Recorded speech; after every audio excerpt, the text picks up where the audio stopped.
तो दोस्तों आने वाली 30 तारीख को संभल की शाही जामा मस्जिद को लेकर वहां की एक लोकल अदालत में एक सुनवाई होने जा रही है। आई एम श्योर आपने संभल और संभल की जामा मस्जिद का नाम जरूर सुना होगा। खैर, इस सुनवाई में जज साहब ये तय करेंगे कि जामा मस्जिद में जो नमाज होती है उस पर बैन लगाया जाए या नहीं। और ऐसा इसलिए होगा क्योंकि एक हिंदू पेटिशनर ने अदालत में ये कहा है कि जब तक बड़ी अदालत में ये फैसला नहीं होता कि संभल की जामा मस्जिद मस्जिद है या फिर मंदिर, तब तक इस मस्जिद को सील किया जाए और यहाँ पर जो नमाज होती है उस पर पाबंदी यानी हिंदी में कहूँ तो प्रतिबंधित लगाए जाए। खैर, इस खबर को आज दिखाने का मकसद कुछ और है और वो मकसद आप इन तस्वीरों में देख सकते हैं। ये तस्वीरें भी उसी संभल से आई हैं जहां की जामा मस्जिद को बंद करने की बात चल रही है। कल संभल पुलिस ने 3 लड़कियों और एक लड़के को गिरफ्तार किया और इनको इसलिए गिरफ्तार किया क्योंकि ये लोग अश्लील वीडियो बनाकर सोशल मीडिया पर डाला करते थे। जो वीडियो ये लोग सोशल मीडिया पर डाला करते थे उन वीडियोस में ये लोग छोटे छोटे कपड़े पहनकर गंदी गंदी गालियां दिया करते थे और जब ये बात पुलिस तक पहुंची तो पुलिस ने इन्हें गिरफ्तार कर लिया। चूंकि जिस सोशल मीडिया अकाउंट से ये लड़कियां अश्लील वीडियो डाला करती थी वो महक परी के नाम से था, लिहाजा लोगों को ये पता ही नहीं लग पा रहा था कि सोशल मीडिया पर अश्लीलता फैलाने वाली ये लड़कियां किस मजहब से ताल्लुक रखती हैं।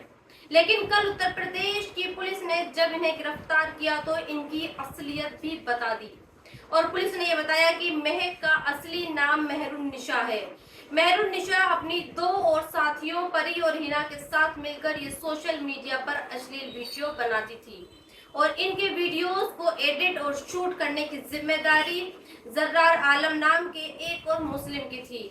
इन्हीं अश्लील वीडियोस की वजह से इनके इंस्टाग्राम पर 4 लाख से ज्यादा फॉलोअर्स भी हो गए थे और इन्हें इन वीडियो से हर महीने 30 से 40 हजार रुपए तक की कमाई भी हो रही थी। खैर, यहाँ इन दोनों खबरों को दिखाने का मकसद सिर्फ इतना है कि मुसलमान दोनों हाथों में लड्डू लेकर नहीं चल सकता। आने वाली 21 जुलाई को अगर अदालत ये कह दे कि संभल की शाही जामा मस्जिद में नमाज नहीं पढ़ी जाएगी तो ताज्जुब मत करिएगा और हमारे देश के सिस्टम को भी दोष मत दीजिएगा, क्योंकि दोष दूसरे धर्म के लोगों में नहीं है बल्कि संभल की मुस्लिम बच्चियों में है। और एक बड़ी पुरानी कहावत है, चने के साथ घुन भी पिसता है, और शायद यही वजह है कि आज हर चीज में सबसे पहले मुसलमानों को ही लाया जाता है। जैसे कल मैंने अपने एक वीडियो में आपको ये बताया था कि उत्तर प्रदेश की पुलिस ने एक टीचर के खिलाफ एफआईआर दर्ज की थी और एक एफआईआर इसलिए दर्ज की थी क्योंकि इस टीचर ने कावड़ियों के खिलाफ एक कविता लिखी थी और उस कविता के जरिए ये कहने की कोशिश की थी कि जो लोग कावड़ ले जाते हैं वो कभी पढ़े लिखे कामयाब ही नहीं बन सकते। लेकिन जानते हैं, जब इस खबर को हमारे देश की नेशनल टीवी मीडिया ने दिखाया तो उसने इसमें मुसलमानों का तड़का लगा दिया और ये सवाल उठाए कि मुहर्रम के जुलूस में जब लोग सड़कों पर छातियां पीटते हुए जाते हैं तब तो कोई ये नहीं कहता कि ऐसा करने से लोग अनपढ़ रह जाएंगे या फिर जज या कलेक्टर, वकील, डॉक्टर नहीं बन पाएंगे, लेकिन शिव के भक्तों को ऐसा बोला जा रहा है। वैसे तो मैं नेशनल टीवी पर बैठकर भौंकने वाले गोदी मीडिया के इन एंकर्स से ये कहना चाहती हूँ कि इस्लाम में किसी भी रीति रिवाज को फॉलो नहीं किया जाता और मुहर्रम के जुलूस का इस्लाम में कोई जिक्र ही नहीं है।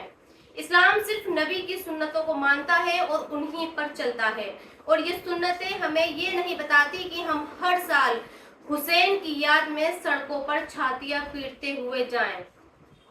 खैर, आज मैं आपको एक और एग्जाम्पल देती हूँ। जब अल्लाह जिल्लत देता है तो फिर हर तरफ से देता है। जैसा आजकल महाराष्ट्र में मराठी भाषा के बोलने पर जोर दिया जा रहा है और ऐसे कई वीडियो सामने आए हैं जब मराठी न बोलने पर लोगों के साथ मारपीट भी की गई है। और ये मारपीट वहां की तो लोकल पार्टियां शिवसेना और राज ठाकरे की पार्टी के लोग कर रहे हैं, लेकिन बीजेपी इस मारपीट से मुसलमान और मदरसों को ले आई है।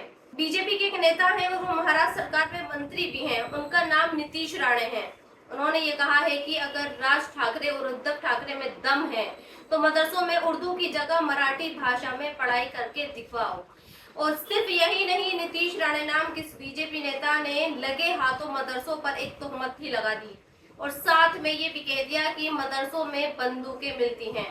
खैर क्या कहा जाए, आजकल बस यही सब हो रहा है। लेकिन अफसोस ये है कि मुसलमान अपने गिरेबान में कभी नहीं झांकता और वो भी उसी रेस में दौड़ रहा है जिस रेस में गैर मुस्लिम दौड़ रहे हैं। सोचिए, क्या मेहरून निशा को ये नहीं पता होगा कि इस्लाम में औरतों के क्या फराइज हैं, इस्लाम में औरतों के लिए किस तरह से रहने के लिए कहा गया है। बावजूद इसके मेहरून निशा और उसके 3 साथी गंदे और कम कपड़ों वाले वीडियोस बना रहे थे। क्या इन तीनों लड़कियों को इन हरकतों के बारे में इनके घर वालों को नहीं जानते होंगे? क्या इन तीनों लड़कियों की इन हरकतों के बारे में मोहल्ले वाले नहीं जानते होंगे? फिर भी ये लड़कियां खेतों में जाकर छोटे छोटे कपड़े पहनकर गंदी गंदी गालियां देने वाले वीडियो बना रही थी। और फिर हम मुसलमान ये समझते हैं कि अल्लाह की मदद हमारे साथ होगी। यकीनन नहीं होगी। अल्लाह मुसलमानों को ऐसे रुसवा करेगा कि वो सोच भी नहीं सकेगा। और इन सब में जो सच्चे और ईमानदार मुसलमान हैं वो भी पिसेंगे, जैसे आज अमेरिका में हो रहा है। शायद आप जानते हो, जैसे हमारे यहाँ मेयर के इलेक्शन होते हैं वैसे ही अमेरिका के अलग अलग शहरों में भी मेयर के इलेक्शन होते हैं। और इन्हीं इलेक्शन में अमेरिका के एक शहर न्यूयॉर्क में जोहरान ममदानी नाम का एक मुसलमान आगे चल रहा है। चूंकि ये ममदानी मुसलमान है, लिहाजा आज पूरी दुनिया इसे जिहादी और कट्टर कह रही है और ये तोहमतें लगा रही है कि अगर जोहरान ममदानी मुसलमान बन गया तो फिर न्यूयॉर्क को मुल्लों का शहर बना देगा। और एक ममदानी को एक 1.5 साल पुरानी वीडियो को लेकर बदनाम किया गया है। ये कहा गया है कि ममदानी के साथ जो लोग काम करते हैं वो जिहाद की बातें करते हैं। दरअसल कल सोशल मीडिया पर हदीका मलिक नाम की एक लड़की का वीडियो वायरल हुआ।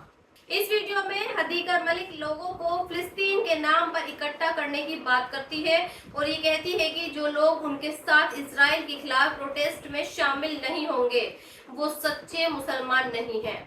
हदीका इसी वीडियो में इस प्रोटेस्ट को जिहाद का नाम भी देती है। लेकिन अब इस वीडियो के जरिए जोहरान ममदानी पर सवाल खड़े किए जा रहे हैं और ये कहा जा रहा है कि चूंकि हदीका ने कुछ साल पहले बतौर इंटर्न ममदानी के साथ काम किया था, लिहाजा ये जो सब कुछ हदीका ने सीखा वो ममदानी से ही सीखा है। तो दोस्तों बस यही है, जब तक मुसलमान अपने हालात नहीं सुधारेंगे तब तक उन्हें यूं ही जिल्लतें मिलती रहेंगी और इन जिल्लतों का हिस्सा अल्लाह उन्हें भी बनाएगा जो सही रास्ते पर हैं। इस वीडियो में इतना ही और मेरे चैनल को सब्सक्राइब जरूर कर दें। शुक्रिया।